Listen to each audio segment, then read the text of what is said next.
Ici, na sila bazala camarade. Wana kuta na mambolo ba te dina na kutu na mam na bango yo sani.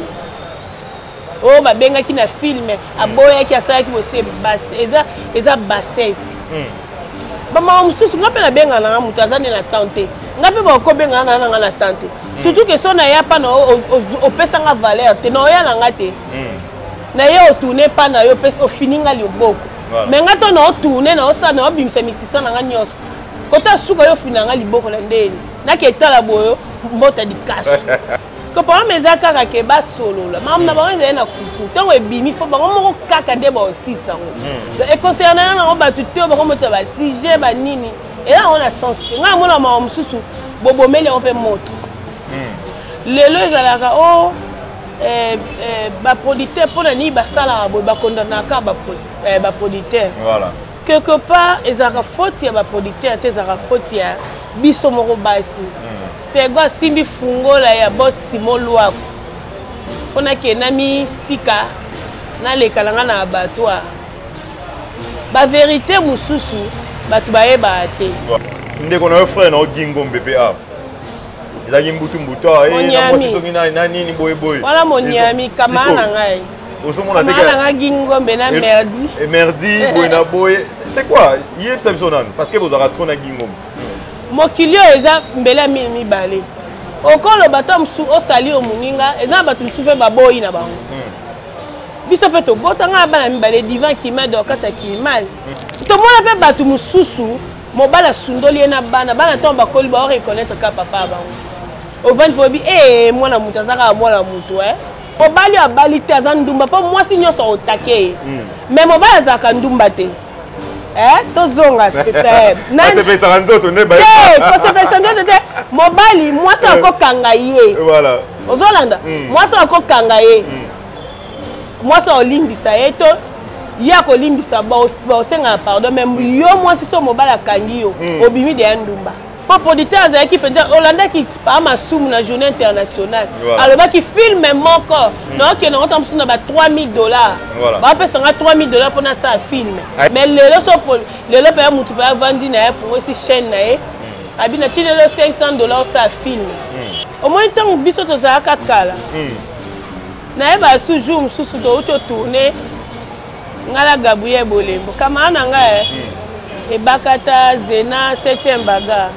Zidane bakamana nga to ba olia to olata na to mela to zimbongo ebele to bi to nyoka ma pe na mbongo banda tongo ti pokwa to ke lia so tabala lokola ma po bagabu ya pe bazana na lokola mana to lieta ba to sisi to ke o mwa ke mbongo pe tikali o komela na muninga o ana confiance na ye na ke se soulager o tiki pe mulangi na yo o tiki pe biloko na yo dès to banda voyager pe batiki le biloko na sani obima ki peta msusu ye po kuti bilo no lié mais lelo no liate parce que motema mabe koti bambaso koti bampese koti kindoki na so ekoti kota na jode to ipa TV kota s'abonner na yo ya kota na jode to ipa TV kota ko sepela kota na jode to ipa TV kota ko mona bagage ezaliawa. Comme je vous avais promis, je suis avec Bijou la Reine, l'artiste et comédienne. Yende Tozana y est déjà. Fongola Plateau Nanga Jérémy, à qui j'ai dit bonjour, Maman Bijou la Reine.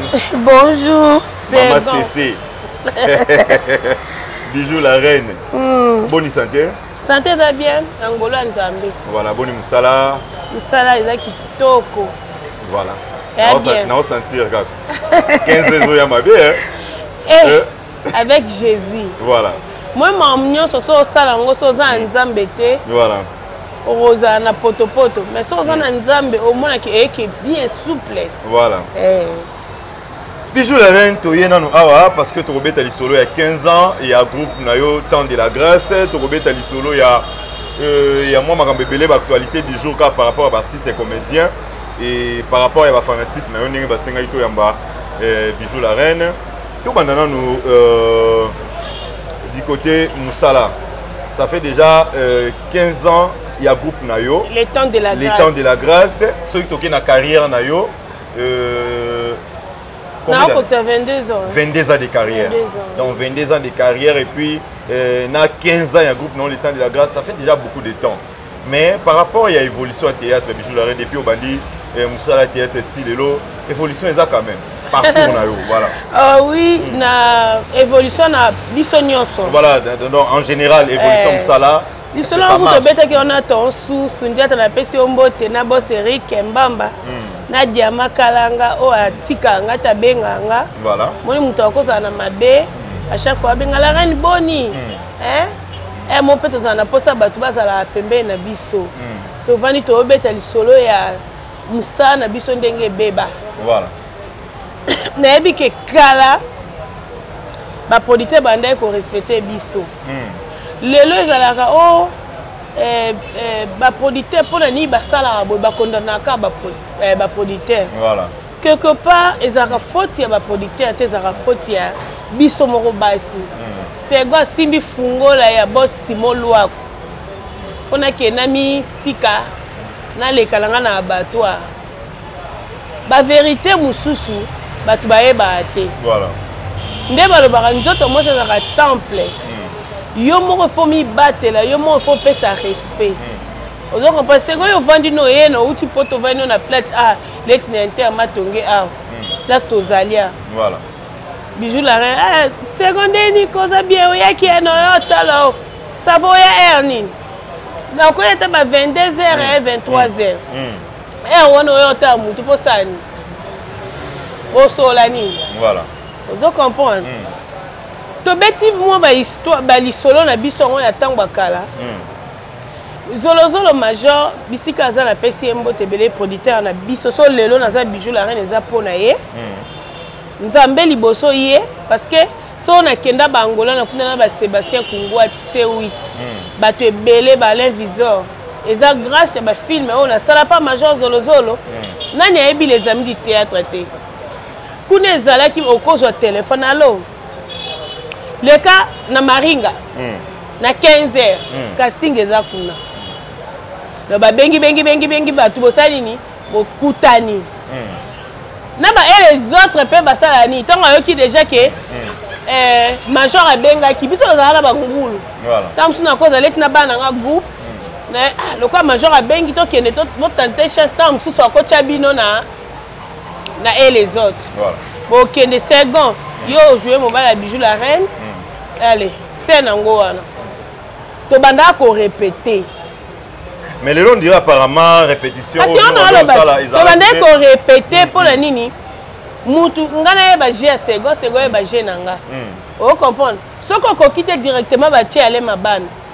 Soko ko quitter directement ba Tché José de Londres. To ba Tché en Suluzolo to ya Jani à Po Firenze. Quand tu vas dans un belé, tu vas benga. Pour dire que tu as posé mutu na mutala qui sont les meilleurs na ye. Dans les meilleurs ils na casting. Na casting. Boye penza journée mobimba bo bana na casting so boye 14 bo mati likolo. Pour dire avec histoire. Ce cause qui principal ba otanga comme na second okende bo okota pas bidi okende pas bilal ya osabo. Ozolanda. Voilà. Ezaki bonga le bo banda. Bo la qui sont les meilleurs na bino. So ko quitter directement va changer. Voilà. Alors théâtre les l'autre actuellement YouTube et na vente en ligne et puis na makambu nango et na vitesse nango mais par rapport na yo Bijou Larrain différence ni no sala entre temps aux mona théâtre au bino banda na ba CD na théâtre les lo eza YouTube eza vente en ligne. Ba bandi théâtre na CDT c'est go. Kuna bandi théâtre na ba magnéto tu vois ba magnéto ba VHS voilà ba nini ba bandi wana minene wana na bossa na ba bandi ba VHS ba magnéto wana to ndata ba théâtre na ba magnéto et puis bazali ko mona na te so ezali na maison mona Victoria ezali pe volume 1 $30 volume 1 $30 voilà ezali mona le moins na ba magnéto to e na ba CD et maintenant les lots toza na ba vente en ligne na YouTube. C'est que les lots, tu vois la différence ni Bijou Larrain en tant qu'artiste. Différence au théâtre et à Kalana ou à l'élo. Différence c'est ça ma casse. Ndekolanga second parce que na kala caché ya moto la moto ezaki nde monté. Yo za second ngana Bijou Larrain. Ndenga na soye na producteur nde po soye na producteur. Tant sous caché na ngeza $400. Tant sous ezaki koleka. Ezape na bateau bazali na ba 200. Pour producteur azalaki penza Hollanda qui pa masumu na journée internationale. Alors qui filme encore. Donc on entend sur ba $3000. Ba pesa nga $3000 pour na ça film. Aïe ça une interview na nga bi yango ya boyani banzonzi. Film moko ba pesa $3000 ba na takaza mbote la baron la patronne. Ayebi abandé ko pesa ba mbongo ebele pour na producteur oh biso to yeba ki wana na takaza bandé ko pesa ba mbongo o ba sa film ba 3000 ba 4000 ya film moko mais lelo so lelo pa mutu pa vandi na fo aussi chaîne na e abina ti lelo $500 sa film et puis $500 ngo tango sa film tant so za 3 personnes na yo oza bijou la reine na segota mususu oza na ma pati melanga. Il faut que les meilleurs n'a besoin où elle est là. Aujourd'hui 500, aujourd'hui 600. Fouta bat. Collier na kati, comme la kati. Le lot il est salat de théâtre peut-être beau déclarer bon que YouTube il y a baby ça par rapport à budget. Eza nini. Parce que le lot oyo ne bandi kona musu balobaka producteur akoya na $1000 yo boy na yo akepa musu azui na $500. Est-ce que ça a bino la bino artiste ndé bozo boma musa na bino boyo kan entre bino artiste et comédien exacté bolingo exacté na monde na biso ya théâtre mutu nyonso awela ka intérêt na ye mutu nyonso zoela intérêt na ye pona ni bijou la reine na akufa na ye ngana vivre o comprendre nga lobaka elo moko na monde na biso to abata maele belé soka to longoli kindoki nga na bengo kindoki na ki motema mabe en tout cas nzambo otep so loboko. Bijou la reine 22 ans d'expérience 22 ans de carrière nengoza ko évoluer depuis au bandi musa na ya théâtre maintenant les autres rôles bana 22 ans au bijou la reine est-ce que rôle ba peke na 22 ans musa na nga ba revenir nango yango parce que les gens comédiens belé bazo kufa pauvre bazo le la télévision na sali mingi na mboka oyo na se retrouver te gouvernement akipaka bisoté mais bijou la reine moyen moko boye oyo peut-être boye ko racheter makambo wana étant que ba comédien bino no bo s'organiser ezala raté et puis les bijou la reine rôle bana 22 ans na bénéficier boye par rapport à carrière na 22 ans na bénéficier ezala ba relation nde olongwe ndaku na oyo osanga interview parce que bijou la reine azwa moto azwa pousse azwa bourrette na ke ndaku na répéter na elote na kombo nyonso bijou la reine sala na 22 ans nyonso na simba kisi to na sa ni nda sa miracle ni parce que musanga na osa yango théâtre na tikité c'est misu bana ona kisi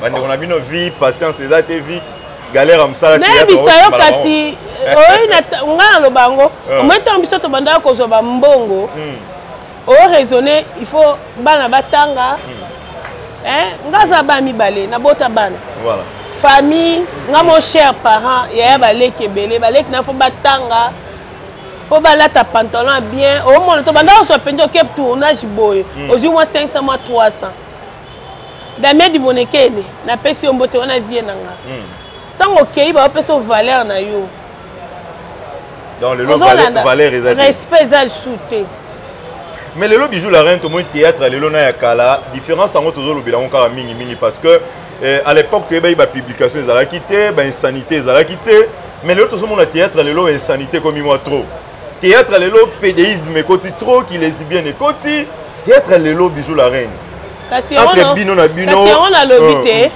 au moins tant biso to za kakala na eba toujours mususu to ucho tourner ngala gabuye bolembo kama na nga e bakata zena 7e baga Zidane bakama na nga to ba olia to lata na to mela to zimbongo ebele to bi to nyoka ma pe na mbongo banda to ti pokwa to ke lia so tabala lokola ma po gabuye pe bazana na lokola mana to lienta ba to sisi to ke au moins ke mbongo pe tikali okomela na muninga wana confiance na ye na ke se soulager otiki pe mulangi na yo otiki pe biloko na yo dès to banda voyager pe batiki le biloko na sani obimaki pe ta msusu ye po kuti biloko no lié mais lelo no liate parce que motema mabe koti bambaso ekoti bampese ekoti kindoki na yo so ekoti yango ozomona na cause na confiance à seconde oh le bana on te bakata bicho ki apinga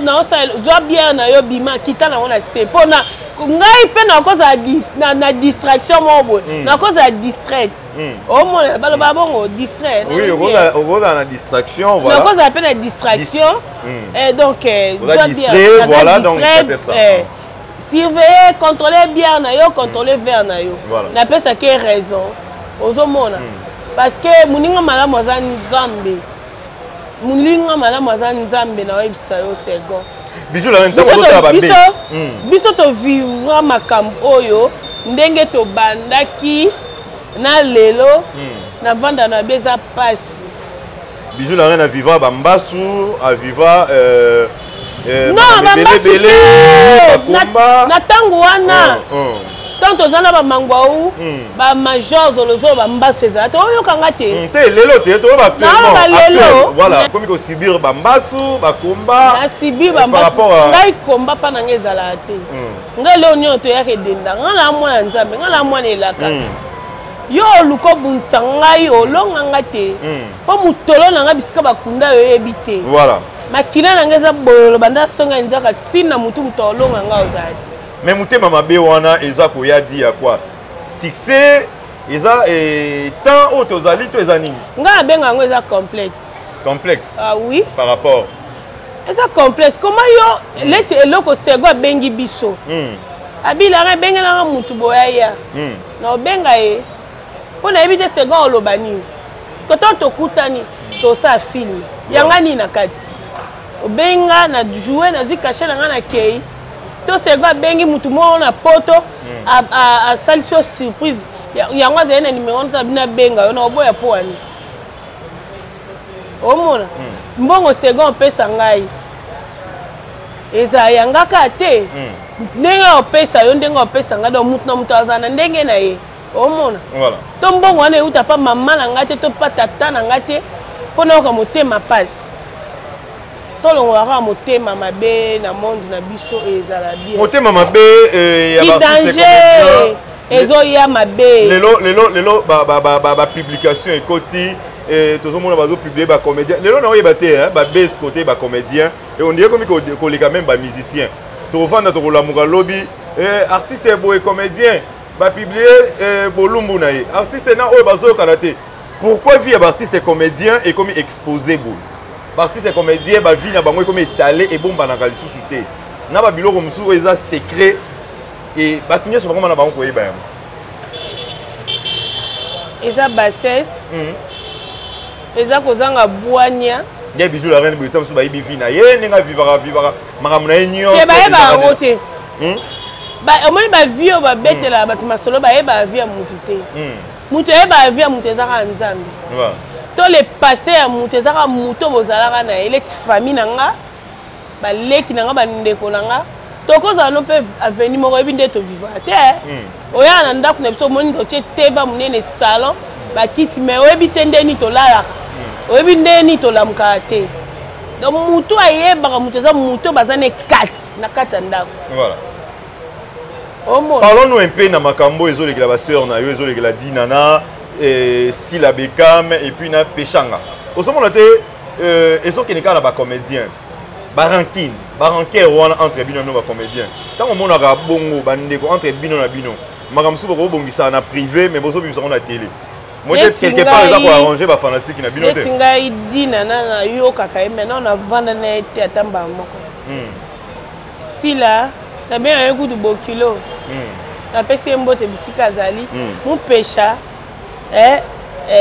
wana balobani makila monoko na yo makila so eza na minu na yo omela ngo obwaka te donc nayebi Sila nayebi Ursile et puis Sila na Ursile baya mwana papa moko mama moko donc wana eza makambo ya famille donc biso tokota papa moko neni papa moko biologique to neni papa moko ya oyebi ti nde tokendaka biologique o nini oyebi nde tozalaka na yo ta mosusu ndeko na nga Jimmy Kanko aza na poto na minicho koto leketu azali kuna tomonana te tosolaka na ba WhatsApp mais tiango oza api mbamo tokutani bolingo wana elekaka koleka kutu ta mosusu mwana ya mama na yo na mwana ya tata na yo toyokana kaka makila ya biso esimba ici na sila baza bakamarade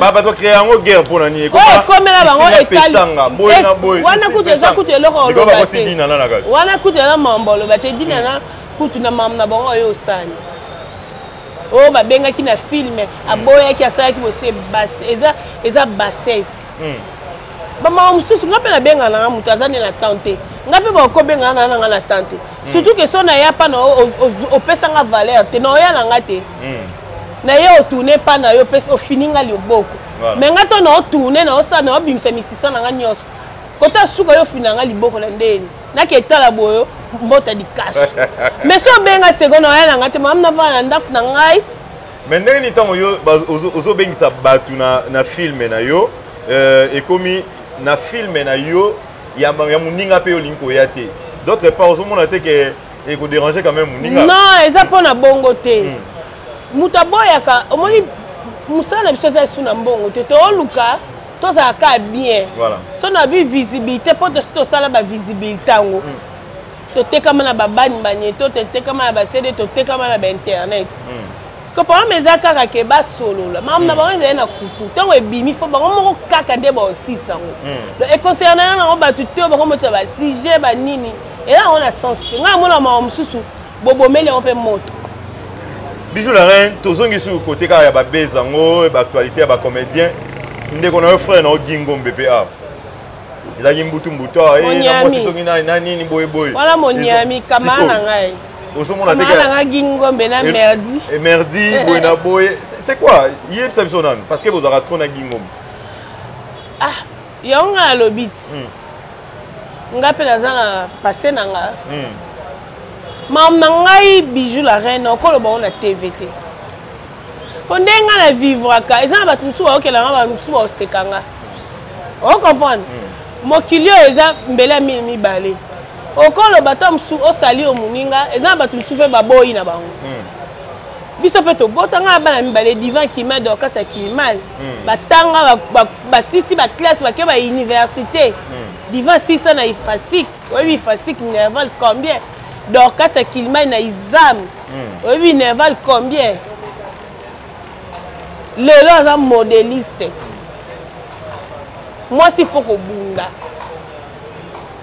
bamisala na biso oyo toyebi lobaki ozala dehors ya monde oyo ntango oyebi déjà makambo nde tovivaka na bambongo oyo tozwaka nakoleka na tv te mpona sala moninga likambo mosusu tobengana tosolola internet to réseau sociaux eza tribunal te eza parquet te eza makala te epesa na biso résultat malonga te oke kosolola boye segon nalingi boye esili moto akozwa mayela te en tout cas alobai na nga boye tomona mpe bato mosusu mobala asundoli ye na bana ntango bakoli baoreconnaitre ka papa bango ovandi mpo obi mwana moto aza kaka mwana moto ozomona lelo oyo bandeko na biso ya poto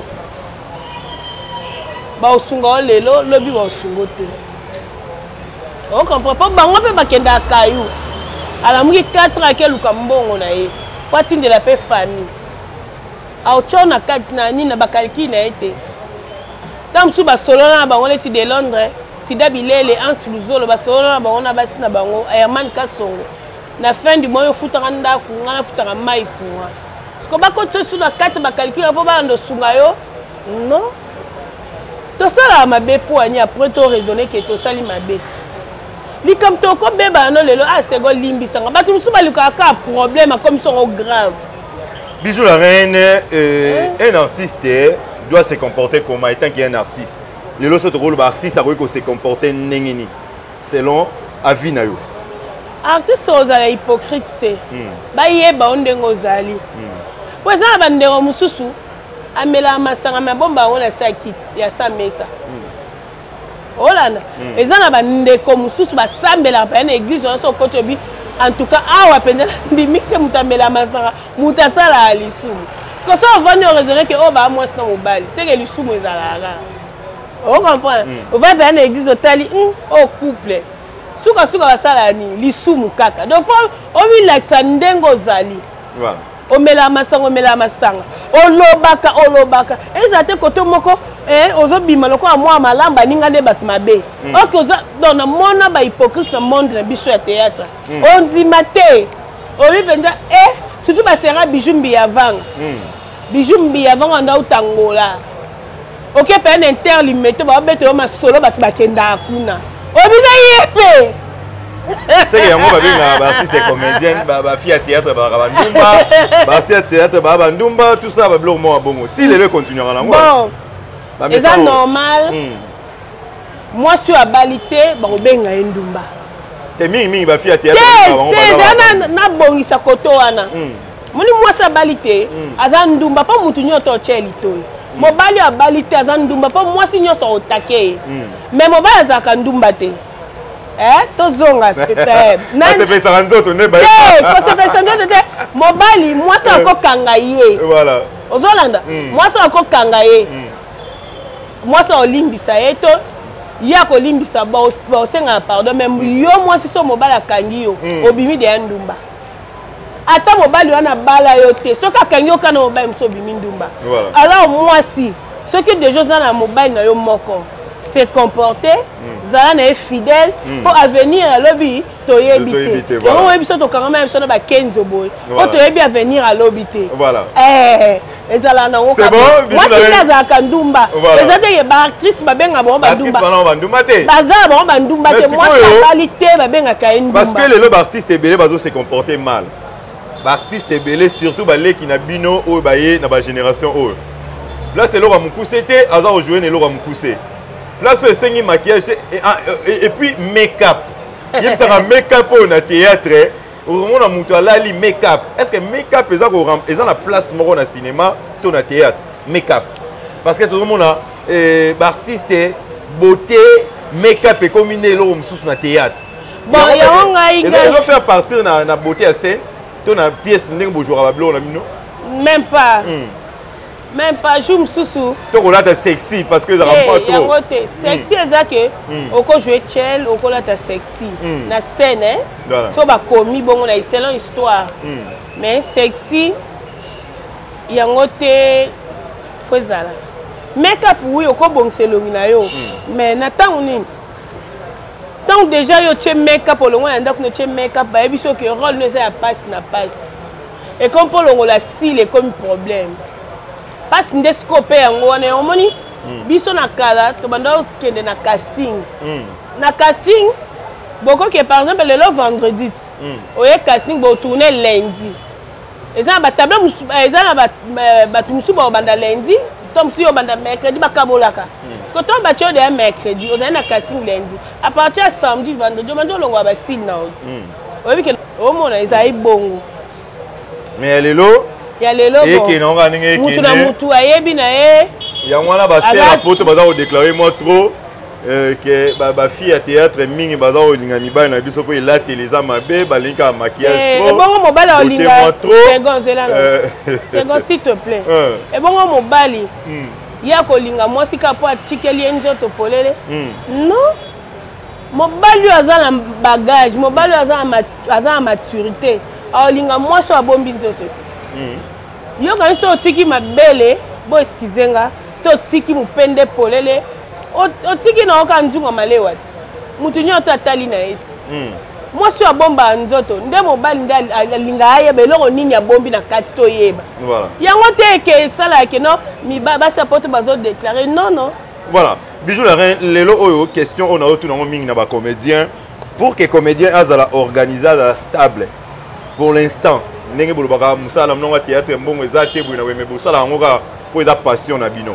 pour que un comédien une comédienne azala stable ça demande quoi mayele kaka nga nayebisa bato omoni PDG mayalosi papa na biso akufa molimo ne mpe mayakima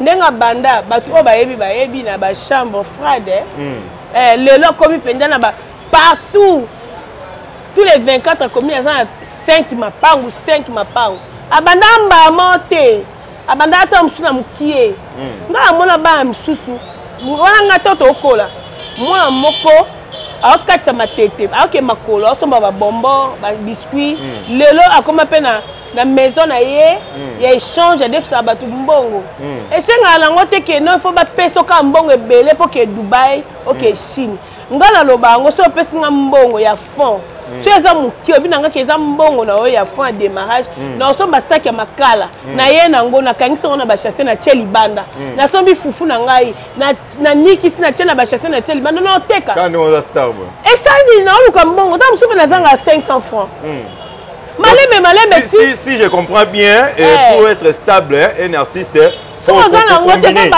combiner activité oui. Ok, ça va. Toi, je suis sûr qu'on a 15 ans. Il y a groupe Temps de la Grâce, groupe Nayo. Groupe Les Temps de la Grâce, Les Temps de la Grâce. Les Temps de la Grâce, ils ont fêté, ils ont totalisé 15 ans d'existence. Les gens qui ont battu, les fanatiques Nayo, nous avons célébré 15 ans d'anniversaire. Il y a groupe Nayo. Oui, 15 ans, il y a groupe Les Temps de la Grâce.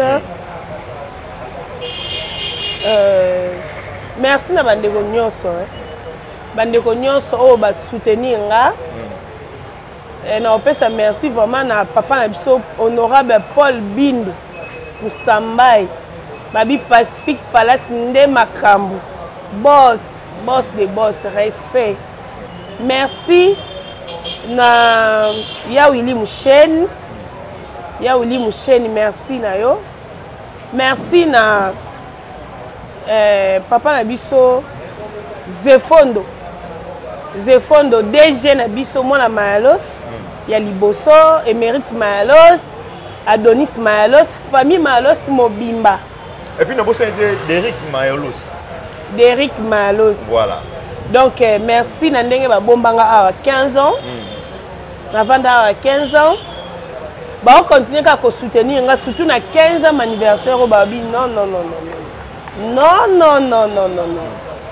Après marche de santé, c'est le 25 avril là. Surtout si mbala moko matadi. Pour un spectacle ça, tu es en invitation. Donc mambosa ngai na famille Malo c'est lekelanga. C'est pas facile au bandi ti lelo 15 ans ba bombanga. Et puis merci na madame Kiki Kibambi. Na numérique place na les kaka 15 ans madame Kiki papa na biso Kibambi madame bienvenue babwa Philemon Nza ou Manzaka Manko ba bomba nga 15 ans nazo remercier bango parce que 15 ans déjà ya bango Cordon Bruno na biso TV merci Vini Daddy DG Bruno na biso TV wana na les KP wana merci na yo second merci na colonel Mopepe, capitaine Ingila, major Kiki, batu nyonso bapesanga courage. Boss Eric Mbamba.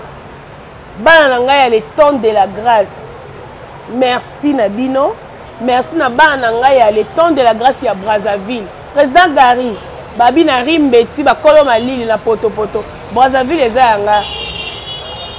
Na linga bino mingi mais donc comme on matadi so nzele fungwami président dit 15 au 15 na ozela auto ça marche to banda le 25 avril eza dimanche to kuta na gare centrale na gare centrale to chité na inde 3 ndeko na ngai mbongo abila reine o lopanga papa boya to célébrer 15 ans 15 ans mukete 15 ans par mois à mois si ba difficulté nini okuta nango photo sepelisa yo merci na boss Simon Loaku merci na Chic boss Chiki Mukadi Cordon Die Adogo na Italie bandeko nyonso bolingaka nga la reine Bijou Chanel chaîne nanga bo s'abonner na la reine Bijou Chanel bokozwa mamba ebele ya bien mama Pauline na Safu na Lyon wana bokilo na nga pesa nga ba conseil mama Pauline na Safu honorable Francis Kalombo babi mutamayele belé honorable Francis Kalombo Cynthia qui sont pas motema ya Kovo qui sont pas somo babi première dame ezakayo Jodeti Waikwa. Ya papa Bob Waikwa. Ya papa Bob Waikwa. Tando lobi, tando voir babanga rozo lobate. Nazo zela kaka.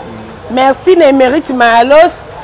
Na invitation possible surtout que Matadi na DG Zefondo numéro 1. Adonis Malosi. Merci vraiment na opesa merci na mama ni mama Olive Lembe. Merci na considération na ndengo considéra biso bana na ya théâtre. Merci vraiment en tout cas 15 ans ya groupe nanga na PSU yango. Yo salaha oyo lingi. Mingo numéro contact ba bozo na. Numéro contact so ba bengi yo. So ba bengi nga. So ba bengi yo. O ba tumso wa benga ka tu es marié.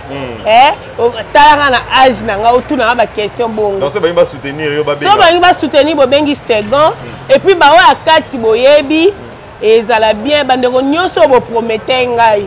Nazozela kaka. Nazozela ba bi musapi moko esipola elongite pour encourager ngai. Ozomona. Pour encourager ndeko na bina moi si Bijou la reine Kilimanjaro. Autrement dit maman prophétesse maman Cécé.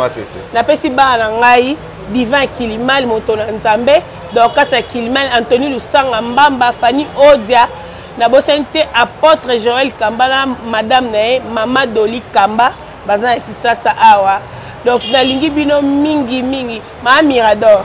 Ma Mirador Ngabou. Merci vraiment Bijou la reine.